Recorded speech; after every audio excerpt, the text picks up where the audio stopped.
Assalamualaikum warahmatullahi wabarakatuh. Shamarkum hune kabajamtoota daawwattoota Aashaa inda kadirtu.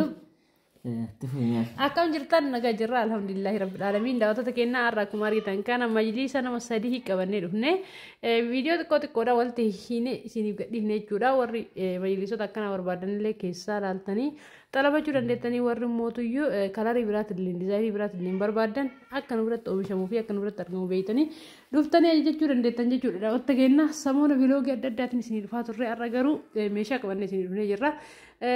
Video majlisa tokkochaa daqiiqaa 8 waraabuun isinillee isin hifachiisannee nullee mootu walitti qaxxallee isinillee laal lafa isin mijaa'utti daqiiqaa keessan akka hin finnetti gadi isinii dhiifne irraa kana beeytanii seensa keessan irratti viidiyoo laayikii gochuudhaan jammaraa isiniin jedha. Daawwattoota keenya maashaallah tabaarakallaa maayii kana laayikii gochaa jirtanii hedduu galatoomaa isiniin jedha. Kanallee viidiyoo meeshaalee yoo ta'e laayikii gochuun jammaraa isiniin jedha. Akkuma argitan kana kadir kunoo majlisa kana isin agarsiisaa jechuudha. Daawwattoota keenya Egaa kabajamtoota daawwattoota keenyaa akkuma argaa jirtan kana majlisa kana kaaree 11 fi walakkaadha jechuudha. Meeshaan kun meetira 11 fi seentimeetira 50 jechuudha. Abbaa ol ka'iinsi isaa 20 jechuudha. Kabajamtoota daawwattoota keenyaa akkaataa mana isiitiin maxxartee nu himtee hojjenneef jechuudha. Itti aansuudhaan Aashaan agarsiisaa jirtu kun immoo kaaree meeqaash? Kaaree torba jechuudha. Abbaa ol ka'iinsa 20 kun illee jechuudha. Yeroo ammaa kana abbaan ol ka'iinsa 20 kun meetira takkittiin akkuma argaa jirtan kun meetira meeqa akka ta'e isinitti agarsiisaa jira. Abbaa meetira tokko, abbaa meetira lama, koornarii deebisii mootu koornarii haga achitti ilaala lakkaaheetiin namni abbaa maatii meeshaa kana dhufee kaameraa duuba jira jechuudha. Argaa jira jechuudha. Isaanitti illee himaa jira ol ka'iinsi isaa abbaa 20 akka ta'e akkuma san immoo kaareen kun kaaree meeqa akka ta'e isinitti himaa jira. Baay'ee meeshaan akkuma argaa jirtan kana qofaa miti nuti kan hojjennu jechuudha. Yeroo ammaa kana majlisa kwaalitii kan jedhamu abbaa fireemii abbaa baala kaartaa kan jedhamu jira. Dizaayinii adda addaatiin jira. Dizaayinii kamiyyuu bakka kamirraa yoo fiddanii isin hojjettan nuti ogeessa gahaa fi meeshaalee dhiheessiin isaa qulqulluu ta'e ofii keenyaa dhiheessinee bira dhaabannee isinii hojjisiifnu qabna waan ta'eef haga dhumaatti hojjisiisuu bichaa miti hanga mana keessanitti hordofnee isinii geessinee yoo ofii hojii deemuu baanne illee mootu maatii keessanii wajjin waliin taanii hordofnee haga meeshaan keessan mana isinii gahee rattabamee yeroo isin fiidbaakii nu kennitanii viidiyoo nu ergitantu jira jechuudha. Kabajamtoota daawwattoota keenyaa kana beektanii isinillee meeshaan keessan guutumaan guututti meeshaa mana keessas yoo barbaadan meeshaa mootu kamiyyuu waan akka firiijii, televezyiina, gassaalaa meeshaalee mana keessaa ka biyya keenya keessa hin jiru meeshaalee kamiyyuu kan binnee isin dhiyeessinu ta'uu akkuma kanaan dura beeytanitti ammallee akkasumatti itti fufee jira jechuudha. Oromiyaa guutuu keessa inshaallah isinii geessina isiniif xalamnee meeshaa keessan isinii qopheessina jechuudha. Kana beeytanii akka dhuftan asitti immoo kan isinitti agarsiisaa jiru kun maashina shunkurtii jijjiirraa qabu.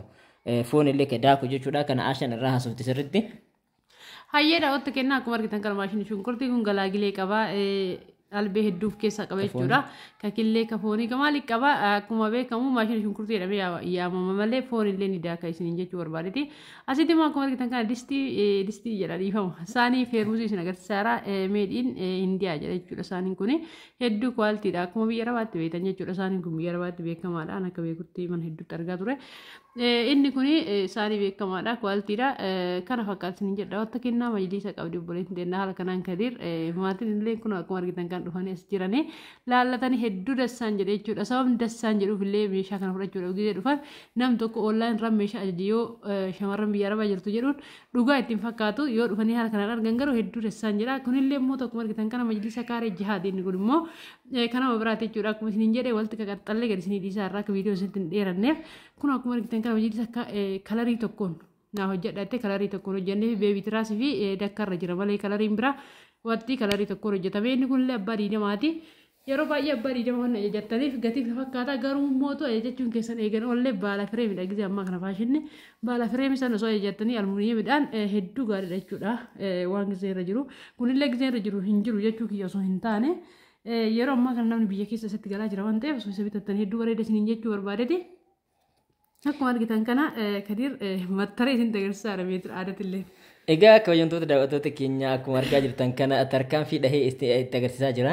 yeroo baay'ee mootu corner irratti jechuudha bakka amma si agarsiisaa jiru kana irratti asii kaasee aga bakka saniitti meetira tokko gama tokkotti illee meetira tokko akkasitti meetira lama jaamaa jechuudha cornerii yeroo baay'ee namoonni majlisa arabiyaa majlisii beeksisan hedduun isaanii bakka kanatti irra deebi'anii himaa jiru jechuudha haaluma saniin isinillee hubattanii akka dhuftan jechuu barbaada kabajamtoota daawwattoota keenya haga achitti immoo meetira lama itti aansee gama gamanatti illee meetira lama corneriin tokko walitti sadii meetira 6 jechuudha kabajamtoota daawwattoota keenya kaaree majlisa gimmaasha jechuun kana fakkaata haa ta'uti ammallee irra deebi'ee maal isinii jechuu barbaada isinii fakkaate xiqqoo ol ka'insa isaa kan abbaa 20 kanarraa 30 osoo godhattani lakkin mootu isaa miti abbaa 30 bichaa yoo miti ani baala fireemii galfachuu barbaada yoo jettan baay'ee akka fakkeenya mana kiyya keessatti argitan kun yeroo baay'ee viidiyoo yeroo manatti hojjennu hin argitanii namoota biraa hedduutti biratti illee naan argaane viidiyoo arabiyaa majlisiin bakka hundatti gadhiifama dizaayinii kamiyyuu bakka kamiyyuu fiddanii yoo ka hojjetan taate baala fireemiin yeroo ammaa kana nu biratti hojjetamaa jiru baala fireemii baay'ee kwaalitii ta'e gatillee mootu qinnaashii ta'e fakkeenyaaf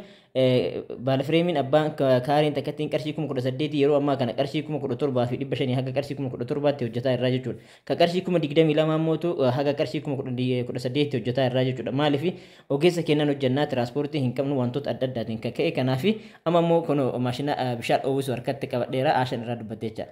Hayyee daawwatta kennaa maashinni kun mootu hedduu kwaaltii fi faashina akka ta'edha daawwatta kennaa anillee yeroo jalqabaatiif viidiyoo kiyya keessattuyyuu hedduu namatti tola osoo itti ifattaniiti shaayii itti fayyadamuudhaaf saaloon ittillee fiddanii itti fayyadamtanii hedduu waan nama jiru waan nama hin qaanessinedha jechuudha namni tokko sila jabanaadha namni tokko immoo sila feermuusiidha jedhaan jechuun viidiyoo keessa ilaalanii sagalee yeroo sanii jalaa balleessine malee jechuun nama hedduu jaalate asuma viidiyoo keessatti warra argeeyyu saaniin tun immoo saanii reeftiin takkaadha isillee meediin indiyaadha jechuudha daawwatta kennaa asirratti waan isiniin jechuu barbaade meeshaa kana isinitti himne malee maqaa jaraa isinitti himne majlisni kaaree 1150 majlisa obboleettiin shamsiyaati roobee diidaa adeeme majlisni itti aanu mootuyyuu obboleettii teenna badriyaatiin dhiifama isiniin jedha daawwatta kennaa yoo maqaa isii dogoggore kun mootu majlisa safiyyaatii fi meeshaa waliigallu kan safiyyaati jechuudha daawwatta kennaa akkuma argitan kana asitti illee maashinni kunillee kareefitiin tokkodha.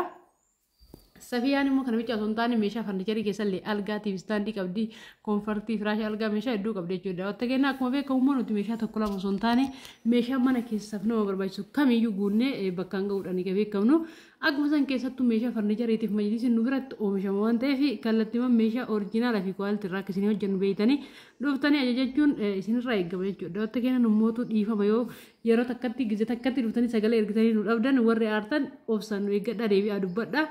Isin keessummeessin isin jedha daawwatta kennaa haala saniin walaa hubannu viidiyoon kennallee gara dhumaa deemaa jira hundumaafuu sheer laayik sabskiraayib gochuudhaan wajjin turuu hin irraanfatina warri lakkoofsa dura kennaa barbaadan immoo duwwaa 9 jechuudhaan fuula chaanalii see kennaa irratti argattan jechuu kabajamtoota daawwattoota kennaa amma immoo obboleettiin teenna akkuma argaa jirtan kana kunoo koonfartii aashaan isinitti himsan koonfartii qabdi koonfartiin kun akkuma sadarkaa isaatiin akkuma mootu waa hunda qabeenya isaatiin garaagarummaa qaba jechuudha amma kan isin argaa jirtan kun koonfartii jiddu galeessa kan jedhamudha fooxaa qaba akkuma san mootu tiraasii qaba tiraasii lama qaba jechuudha kabajamtoota daawwattoota kennaa akkuma san mootu irrallee afataniitiin algaa meetir kaamsaati irratti ga'uufillee kan barbaachisuudha ammaan daqiiqan nurraa dhumaa jira egaa kabajamtoota daawwattoota kennaa ashumaal dhaabti dhaamtame. Hayyee daawwatta kennaa gammaan hojii turuudhaaf guddaa isin galateeffama jechuudha daawwatta kennaa haga viidiyoo biraatiin viiloogii ta'ee meeshaa ta'e qabannee walitti himnuuti nagaa nu tura fayyaa nu ta'aa. Assalamualaikum warahmatullahi wabarakatuh. Isin jalanna isin kabanya ega hiriyoota keessaniif illee sheer godhaa isin jenna nagaatti nu ta'a.